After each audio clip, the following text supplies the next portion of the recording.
जुहार जे मास समले एजका नुआखाई बेले सकालू सकालू आम खेत के पलैछु मो दादा संगे पतर टुलबार लगे मो दादा यहाँ पतर टुलुला टुली सारा कि धुई देमा जो बेला आमर बोरिंग न पतर धुई देलु और मुनाथिन भरिक घर के आसलु और देदेलु कि मोर बहु और मोर माँ खोली दना टिपी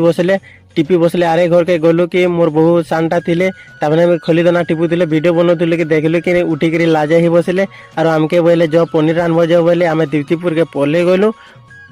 दुकाने गुदुटे भीड़ थिले बेला मोर सांग बेला काना दुईटा खेदे बेला तापर देखलु जे दुकाने किछु नहीं थे खाली केक थिला बेला दुईटा गुटे गुटे खेदेलु तापर मोर सांगे बोले आसीछु बोले कटिंग टिके मारी देसी न बोले और मोबाइल टिके धरते बोले कटिंग टिके मारुतिले और सांगे सांग पले आसलु घर के आसलु के देखले जे मोर बोगरे फेके पिठा बनौतिले पूजा करवार लगी आड़े मोर कोका भी पूरा रेडी होइतिला न पूजा करवार लगी तापर सब सामान जुगे दे सेला परे गलु बनके और देखलु जे गाड़ी मैला हितला बेले धुई न वेला धुई सेलु के घर के फेर के सांगे सांग पले आसलु कि मुई बाहरी बुरा करे आसिले और